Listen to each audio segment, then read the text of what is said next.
everyone. Thanks for joining. Why don't we just quickly, is chat enabled, Montserrat, for everybody? So can we get a quick poll? Who has joined and where are they from? Agency name or probably their location. And I see my old friend Jeff joining. Welcome, Jeff. Good to see you here. That's a surprise. Well, folks like you never quit learning and never quit InsureTech. So fantastic to see you. And I'll just let you talk here for a second, Jeff. There you go. I know you're not expecting this, but Raution, how are you? I am doing fantastic, Jeff. Just everybody, quick introduction to Jeff. Again, I know it's random, but so Jeff, well, he already sold it to Agency Revolution, his company called Force 3. A wonderful friend, a pretty technocrat, has done a lot of good work on technology and very familiar with the industry, second generation insurance guy. So, fantastic, always learning from him. So thank you and welcome here, Jeff. Good to see you. I appreciate it. I'm actually en route to pick up my son from school. That's my new life these days, is chauffeuring kids around and then trying to figure out what I'm getting into next, which is the fun part. Yes. Anything else you want to share with this captive audience here? Not quite yet, but I'm mentoring quite a few companies on the board of companies. And, I like, as you know, Raution, we've talked quite a few times at conferences and whatnot. I like the business part of life a lot. It's like a sport to me. And, so it's just a matter of time before I figure out exactly what I want to put all my energy behind, so something will happen soon, I'm sure. I bet. And I am rooting for all that, I appreciate everything folks like you do, it helps to take the industry forward. So always up for that. So thank you. Thanks for randomly jumping in and, hey, thanks for continuing here on the call. I'll just take you off here for the talking part. All right. Good luck. All right. And I see a lot of folks joining from Miami. Think safe, a Great Harbor, Shawl. I see folks from Chicago, Omar from Hanson and Ryan. Man, it's just a pretty solid crew here. Thank you guys for joining. We'll give another 30 seconds of folks to as they're still. Sam, you in Plano, Texas? What you doing in Plano, man? All right, I'm just messing with Sam. Sam is just next door here in the office. So, and I don't know if you don't know Sam, as I'm sure several of you know, Sam is one of our account executives, part of the sales team, and again, a wonderful guy. If you don't know him, sometime try to connect with him on LinkedIn and say hi. He's a pretty interesting character. All right. Wonderful. Let's jump right in. I will start to share my screen and I hope you guys are able to see that here. Let me make sure.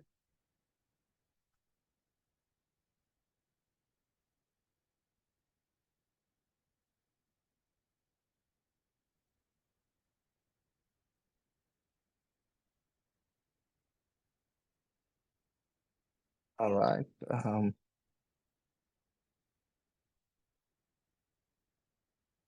Anything specific anybody has in terms of that they're expecting out of this presentation? I do have, of course, a lot of good research around that we have done here to bring it to you on insurance. So I hope you can see my screen here, right? Perfect. Thank you.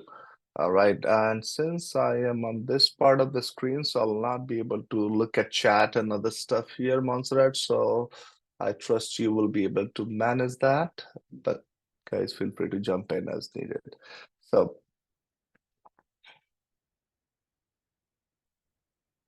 all right, I know I'm kind of getting some of these things loaded up here.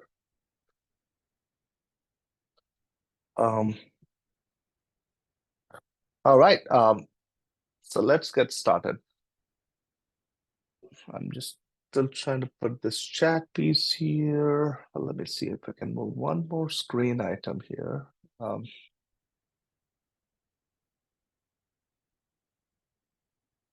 it is not allowing me to, but no problem. Let's get you guys started.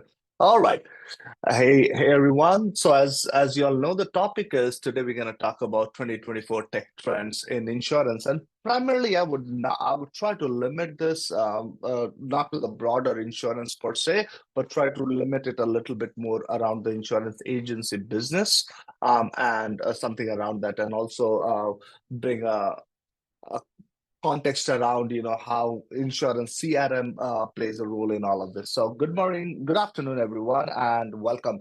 I'm thrilled to be here, and today we're going to discuss about this exciting future of insurance agencies in the face of rapidly evolving technology. There is so much changing. If we look at just a few years from we're talking about IoT a few years back to we talked about bit all the technology around bitcoins and all of that has evolved as well, but then we started talking about how it moved into blockchain, and insurance were trying to be built on blockchains, and then we start talking about IoT, which is still a lot happening around, and then comes this whole new wave of AI is not a new phenomena. It is just recently it has got so much steam in it that it has become a day-to-day conversation, which is great because I think that is allowing us to just explore a lot more into that space. So again, I'm passionate about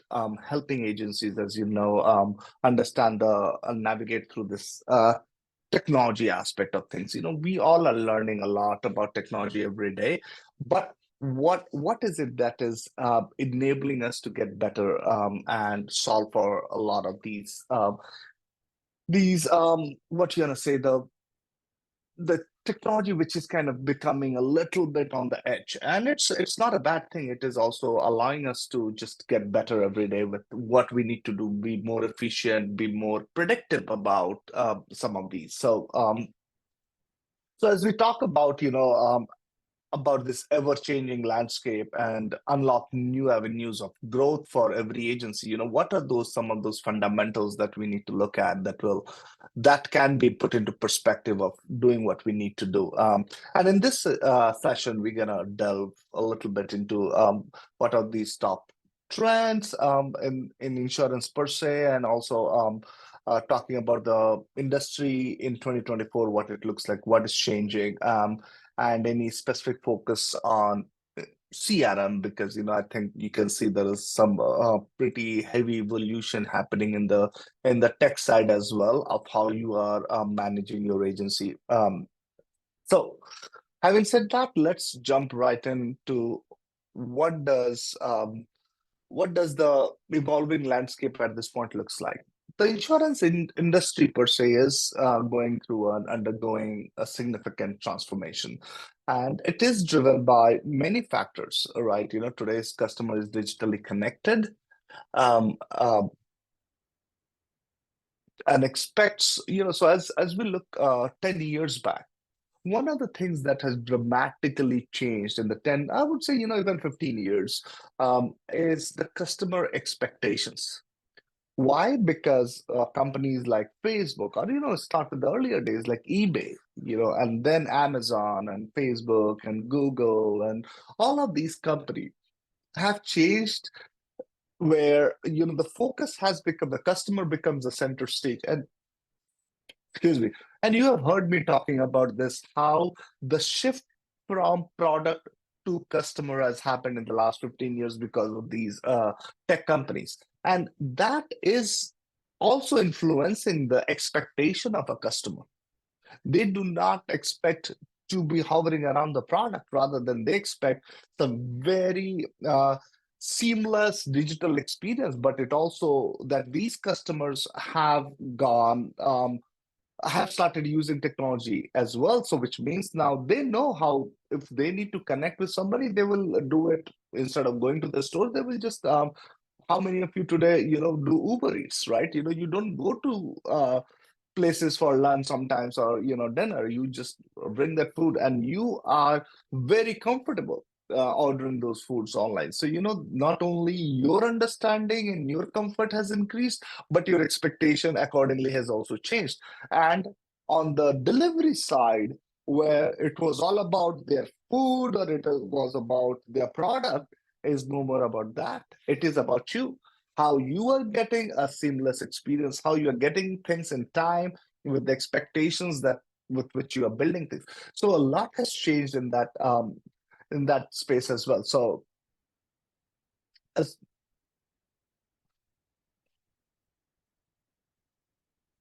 second bullet on that is competition. Competition is intensifying, and we talk about tech. Just look at just the AI part of the tech, right? We talk about ChatGPT, but in the same breath, we talk about now Gemini, which used to be Bard, and all other companies are producing their own AI models as well. So there, whether it's tech or anything else, everybody is pushing to solve for, okay, how do I bring a newer layer of innovation to what has already been pre-built, and how we are solving for that? And same thing is happening from distribution to underwriting to claims to all aspect of insurance as well. Is there is enough competition but enough technology being built around it that is allowing agencies to even look at, hey, how am I even at insurance CRM, I'm sure there are options to everybody today what they're looking at.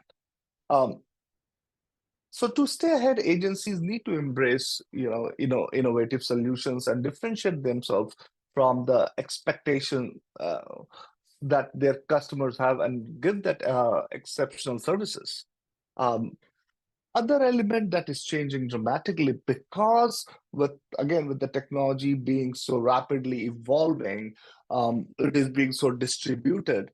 I think regulatory changes are just catching up. I think they have not been able to get ahead of understanding some of these complex algorithms, or have the ramifications of what it looks like. So all three things, customer becoming tech savvy, the competition getting smarter and harder, regulatory changes, all that is kind of feeding into that tech frenzy understanding of what that new world looks like in the insurance. So what does that mean? With all these changes that is happening, um, what does that mean? It means that, the the industry is going through some tremendous significant transformation, and they're driven by some of these key trends. So what number one to me is, which is very unique that I'm going to talk about today, is ecosystem. I don't think you've heard this word a lot because this is usually being used a lot in the boardrooms. It is a part of a strategy ploy from almost all of you, are using agency management system, or you're using solutions like InsuredMine. One of the things that we are looking to do is not solve for all your current needs, but we are looking to solve for what your needs are, and see if we can build an ecosystem or a connected systems of multiple products into one ecosystem, and then be able to deliver to you on that basis. So because if we do that, let me see. Yep. So if we do that, what it does is it still keeps the focus on you, because that is what we are looking at, is how do we serve you guys without having to either overinvest or build things that we may not even understand very well, but somebody else who understands it well has built it in a better way. So understanding that ecosystem's delivery model has been a new learning. I would say it is getting stronger in the last 5 years, rather than the solution was, hey, I'm a one-stop shop technology company. I'm going to build everything, and whatever you need, you come to us. And we have a closed ecosystem, which means everything in our house and everything else which is not in our house is just outside. So I think that mindset has changed. Ecosystem has become more opened up, more APIs that I'm sure you guys hear about is integrating, and it allows customer to be in the driving seat, because it brings the best of all the worlds, because you are getting everything that you need to create higher value for your customers. So I think that's a very important aspect of what is changing from that perspective.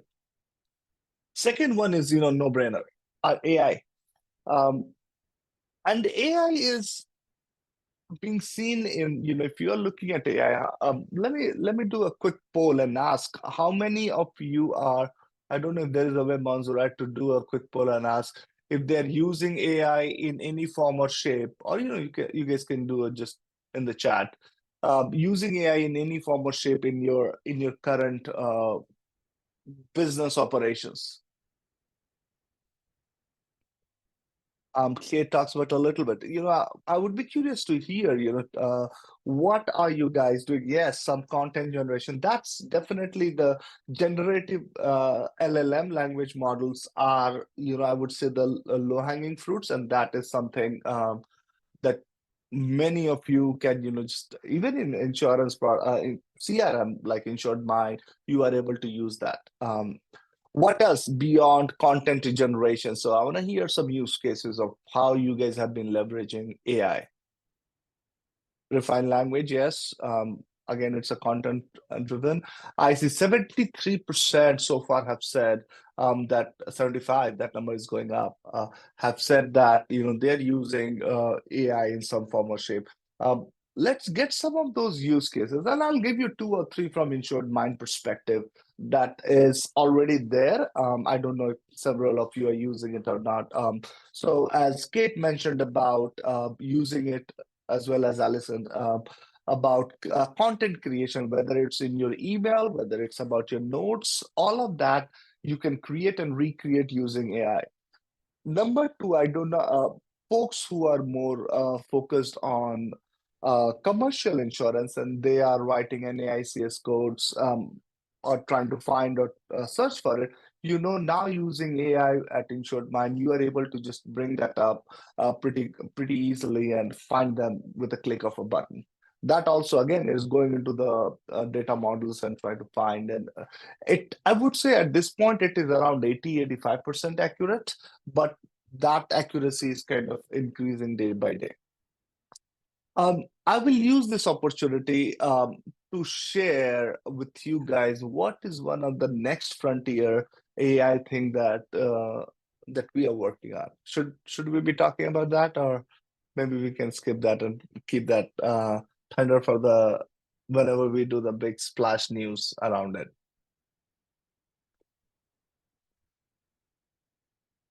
All right, let's see if anybody is interested to know what is that next big AI element that InsuredMine is working. So Bonzer says share it. All right. So again, we have deployed a pretty significant resource on building what we call our predictive modeling. So what is predictive? The word literally means we are trying to predict. So today, at an average, we are processing probably around 80,000 to 100,000 opportunities or deal card in the InsuredMine. Again, those deal cards are of various natures, right? They are in the new business, they are in renewals. Some of them are for claims, some of them are for also using it for cancellations. So all kind of different reason why we use deal card. Just double click on the new business. In new business, most of the agencies, what we have found is they would close around 30 to 35% on a higher side, 20 to 25% on an average side is what they would close. But the irony is, very few of you would know, probably none of you would know which will be that 30% that will close and which 70 would not close. But if you know which 30% would close, wouldn't you be paying more attention to that? Or wouldn't you be just focusing on that, and that allows you to close them faster and better? So you do not have to worry about those 70% and rather go and find your next 30%, right? I think that is the hypothesis and the premise with which we are pursuing this predictive modeling on new business or anything else. how can we help you predict what is the possibility of this deal card closing in your favor? And if you know that, you know you're gonna put more focus. If not, you know, you just continue and find the next one where there is a higher possibility of closing. So that talks about the technical aspect of what we are trying to solve. But if you look from a business value creation, what does that mean? It means we are trying to save you time and energy on things that is not going to create value for you. Because that 70%, if we know if we can flush out on day zero, you will be more than happy. But it just doesn't, you just doesn't know. So you're gonna continue to bet on it until you are 100% sure that you know it's not going to close, or you know they have moved on, or whatever that may be. So understanding that helps us. So that's one big thing with by end of Q1 is what we are looking to bring in, is that predictive modeling around your deal card or opportunity management. So that's a big one. There are a couple other things that is in the mix, but I'll let them fly in as they come in. Let's talk about the third element here. What is in this ecosystem that is impacting, which is big data. Another integration that we have just launched, I don't think it is public yet, but it is already rolled out, is our integration with a Zywave product called My Edge. And again, it is not to talk about integration, but it is relevant, so I'm bringing it up. And the reason is what they are doing. It's a very fantastic product. You know, by the way, if you have not checked out, go check it out. What they do is they enrich your data. Primarily on the commercial side, but you know, I think the opportunity is immense, and we can do it for any account. But the idea is, you know, you just tell them the name or a little bit more information, and they're gonna go. They have probably millions and millions of databases that they are collating the data from, and then consolidating to enrich this data. So if I just say Raution Jaiswal is going to find that he's the CEO of InsuredMine, this is where he lives, this is his email address, these are the property he owns, which I own nothing, but you know, all of that jazz. It puts it all together, and then now you have a much better profile of that prospect or that client that you are able to now leverage of saying, okay, hey, now I know this. Based on that, what can I do? So that's one big thing, and we'll continue to enhance that kind of a capability, not only in the customer data enrichment, but you know, connecting with several other data sets. You know, like for example, several of you are pretty hot and heavy on home insurance. You would like to sell in a particular market. Say, I want to sell it only 1 million to a $5 million market.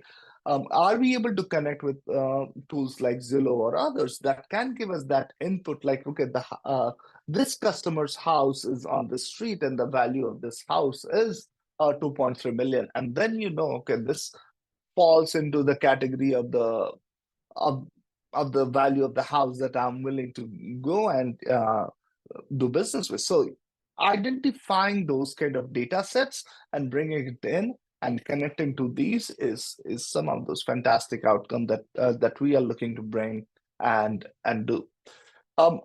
I would be curious to hear from some of you guys, what other data in your agency side that you would be interested is other data sets that's not connected, but you are using it on a day-to-day basis, and you think would be helpful to help you do much better and faster work of what you're doing.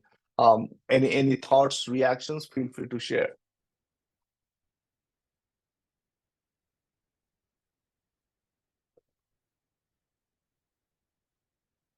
All right, I will keep moving to the next one. And if there are things that you guys will, I can certainly come back to those. All right, the last one, it is again interesting one, is cloud computing.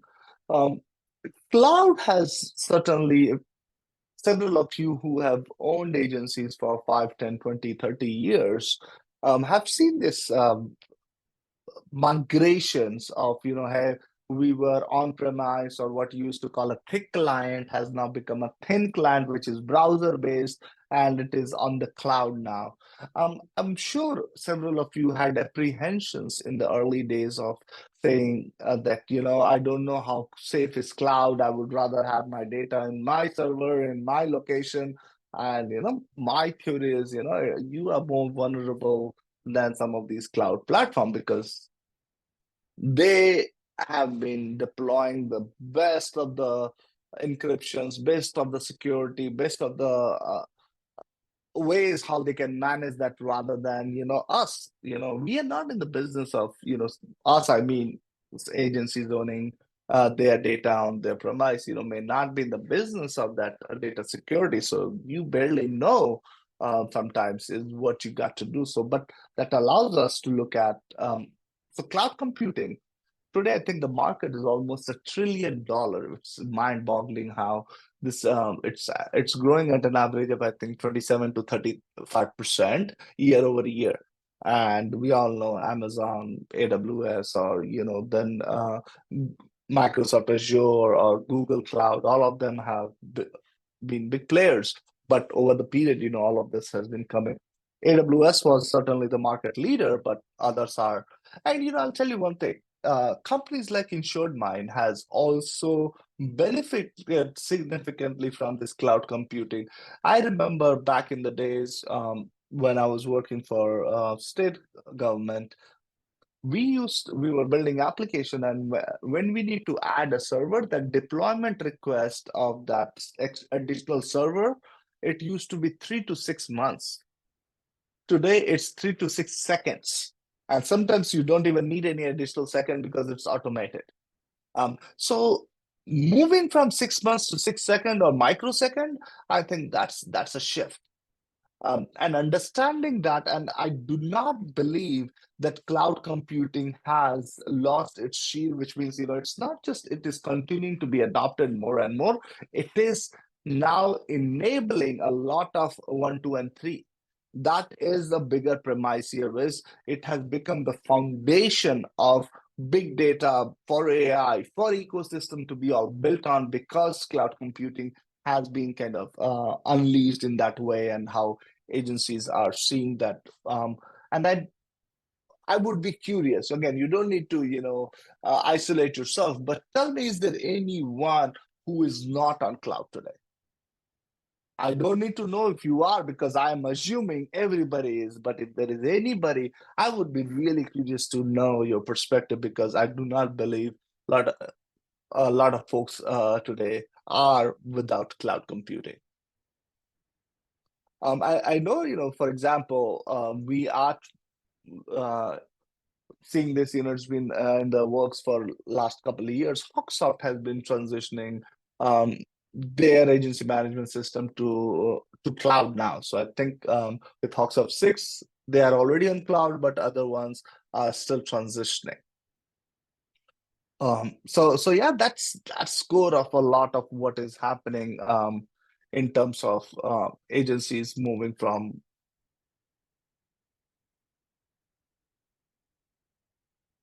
the non-cloud to cloud environment.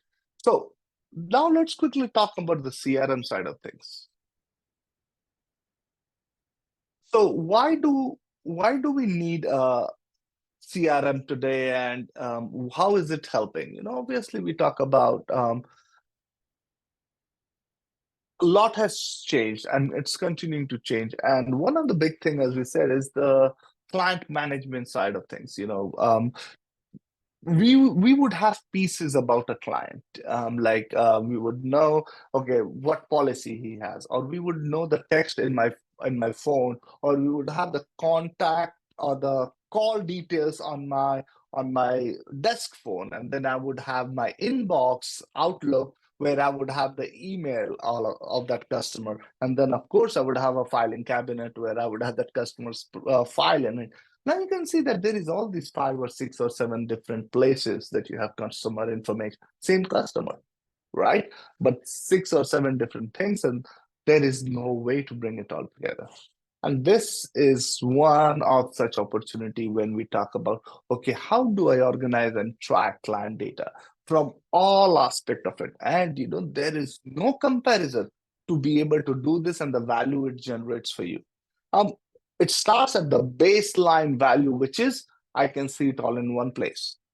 There was a study done several years ago, which says just when you switch between systems, so like you are working on your computer and then you have to go to your filing cabinet, or then you come back and you have to do something on the phone, or then have to do so. Every time you are switching, your brain takes 20 to 30% of its capacity to just get itself acclimated to the next thing.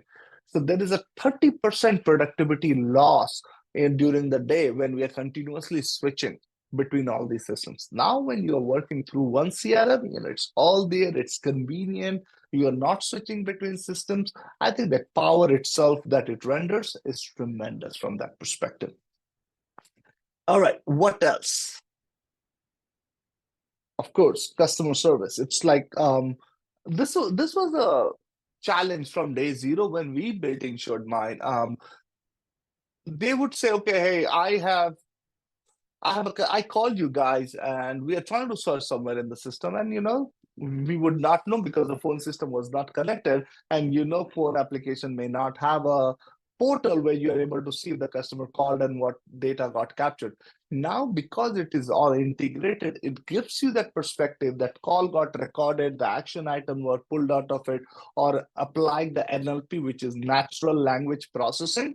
You are able to summarize that voice into text and text into an action and creating a task out of it. All of that just by itself is of significant value of how we are able to enhance the customer experience and be able to deliver not only the outcome but also that feeling or experience that these agencies understands how to operate and how to do business with us.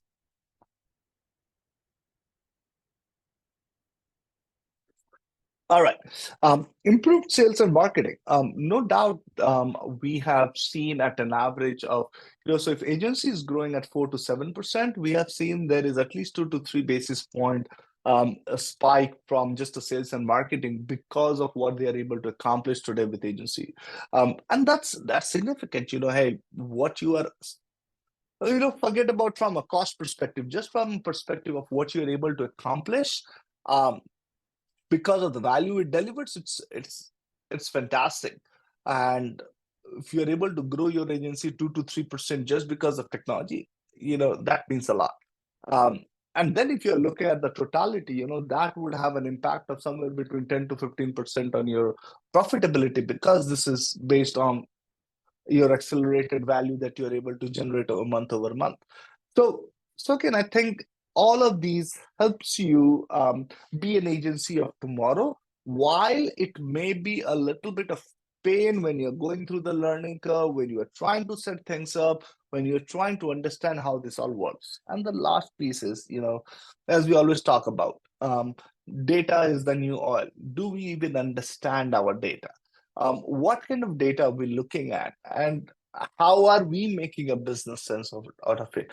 And even InsuredMine is on that journey, that every time we look at this and say, okay, hey, what data is making sense to, if you guys, several of you who have been with us for 3, 4, 5 years, I was just on a call earlier this morning and we were talking about just 2 years they have been with us, says Raution, platform has dramatically changed, especially on the data dashboarding side, and how we have been, you have created so much functionality, so much flexibility, so much depth in the data that we are able to just drill down to a much deeper understanding of a customer, of a policy, of a profile, or just a line of business or a particular carrier. All of that has just changed over a period of time so much. And so it's very important, if you guys are looking at your agency, are you once in a while, probably end of the day, just take a step back and think about, okay, let me just go drill down into some of this data. Let me see what it has to say. Data is not about, just showing you numbers. Data is all about telling you a story. Do you understand the story that data is telling you? And if you do not, first of all, I would say try to figure it out. Talk to us as well, because we are talking to agencies day in and day out, building those stories with them every day. So we have a pretty deep understanding of what does that story looks like, and how can we enable that for you guys on your end. All right. So speaking of some of these things, so what are those some of those core element and in the CRM, which is tech driven and a little bit of AI that is allowing agencies to do much better? So how are we leveraging AI? So as I already talked about the predictive analytics, identify potential risk and customer churn. As you would see, we talked about, so this is part two of my predictive analytics detail that I was talking about. So one is, as we said, about in the pipeline. Second is what we call sentiment analysis, is reading every email, reading every text, every notes that you have about a customer. Helps us build a perspective on that customer. And sometimes we may not have all the time in the world to read about every customer and to build that theory or that hypothesis. But if we have a system that can read hundreds and thousands of those and in 5 minutes gives you a pretty darn good list, I'll take it every day. Right? So understanding that and be able to leverage that to understand your customer sentiments, I think is going to be another big one that is going to be 2024 big ticket items. Number two is chatbot. I was just reading day before yesterday or yesterday, I think. Klarna has partnered with ChatGPT to roll out or has already rolled out their support using ChatGPT with feeding all their data, and the customer experience and the customer feedback is at least as good, if it is not better, than the human chat support that they had in the past. So it talks about the latitude, the leverage that technology is helping us achieve, than just looking at, okay, hey, what can we do? If we have a problem, throw in more people and let's see if we can solve. No, I think there is a way to leverage technology to be able to accomplish some of these. Automated data entry and claim processing. This is another one. How AI is helping. Because we are able to map the data in the right way, and the models are getting trained. So this is interesting, and I want to digress for a second. So another important and sub bullet of this is what we call synthetic data. So synthetic data are being leveraged by several of these carriers who do not have enough data on a particular model, but they build model, and then the job of that model is to create data, which is manufactured data in a way, but based on that model of, hey, if I'm expecting this many claims or this, what would be the nature? And so it gives a pretty darn good distributed data set that they're able to leverage to build further on top of it. So that is also a very important aspect of, it's not just always the pure raw data that we are creating, but it is also sometimes the synthetic data that is enabling us to do things and learn and build, that we can come back and leverage for some of these things.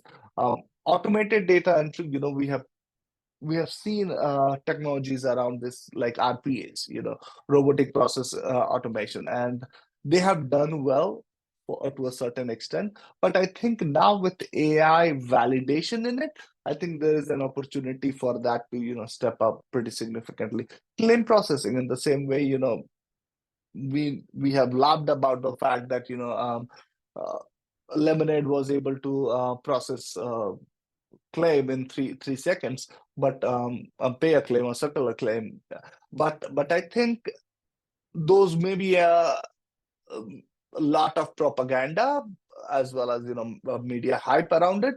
But the reality is also not that far away from some of these things, which means that acceleration of leveraging technology to yield better value, better experience, better outcome is certainly a reality, and how we are able to leverage some of these.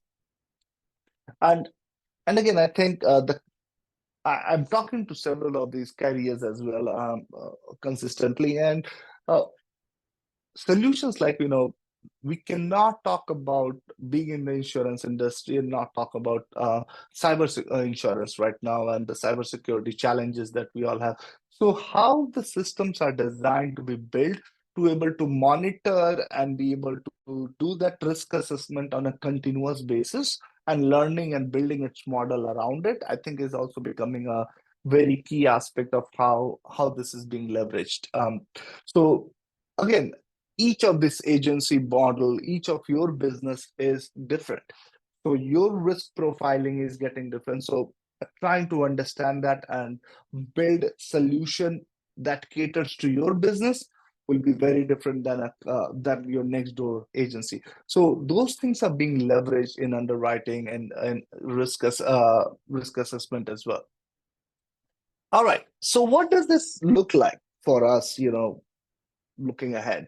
Um, I think it's a blend. The answer is the human touch. It's a blend of balancing between the technological advancement and human interaction, to build essential for building trust and fostering long-term customer relationship.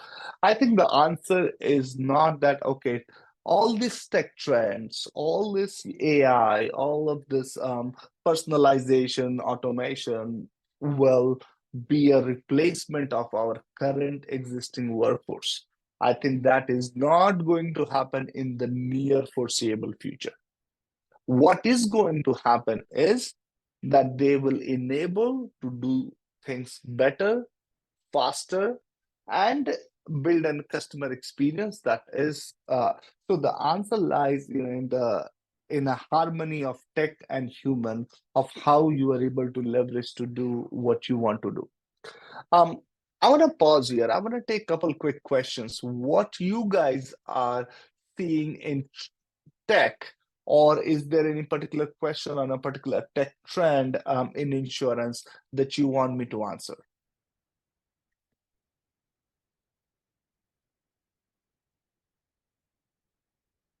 You can do that on the chat, or you can do that in your Q&A.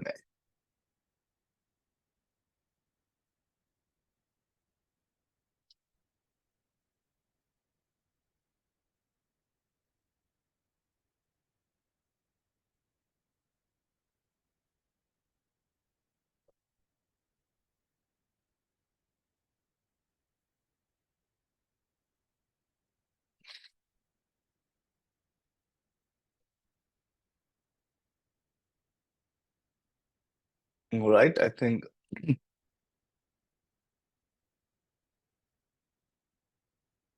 people went to get their coffee, I guess. Everybody's too quiet, or maybe I've covered everything that you needed to know from a tech trend perspective. Um, so no, these were some of my high level thoughts, not only from a technology perspective, not only from an AI perspective, from insurance perspective, or agency side of things. But yeah, there you go, Kate. I personally prefer the human touch better. Yeah, and I think the idea here is not, the answer is not either or. The answer is, how can you bring the best blend of both, and how can you use technology as a leverage? Definitely. So one of the theories that I have always talked about is, when you're looking at an agency workload. There you go. Yeah, right. I agree with that. When we are looking at the agency workload, and when we look at the agency human resource, we have to look at the workload and split it into parts: high value, um, low touch, and the other one is low value, high touch. What do you, so high value, low touch is more consulting kind of thinking, where they need to talk to somebody. And that's where you would deploy your human resource. But low value, high touch, which means, hey, I just need this a particular paper. Hey, can you update my certificate of insurance? Or, hey, can you add a driver, or things like that, where it's a high frequency, but it is not a lot of work. It's not a lot of, intellectual capacity being needed, all of that can be automated using any piece of technology that you can. So I think understanding how you create that balance between high value, low touch, and low value, high touch with automation versus individual I think is the right way to think about at your agency level. Awesome. All right, with that, I think Montserrat, anything else before we wrap up here, as that brings me into my presentation and what looks like here. Yeah, there you go. Back. Yeah. So, well, before are you finished? Did you finish with your presentation Yes. or? Okay. So guys, the only thing that we need to remind you is that every week we have the weekly webinars. Next week, we are going to talk about engagement with Alex. So keep posted in the emails that we have and that we will send. And let me also share here in the chat the webpage in which you are going to find all the webinars and the recordings if you have any questions so far, or if you want to watch the webinars that we did. And I think that's it. Keep posted in social media also, because in Facebook group, we always post these webinars that we have, and also some webinars that we open to other people that it's not only InsuredMine. We're going to post it in LinkedIn. So if you haven't followed up in any of the social media, please type InsuredMine and you will find us. Awesome. That's it, Raution. Thank you, Montserrat, and thank you for having me on your webinar. No, thank you, Raution.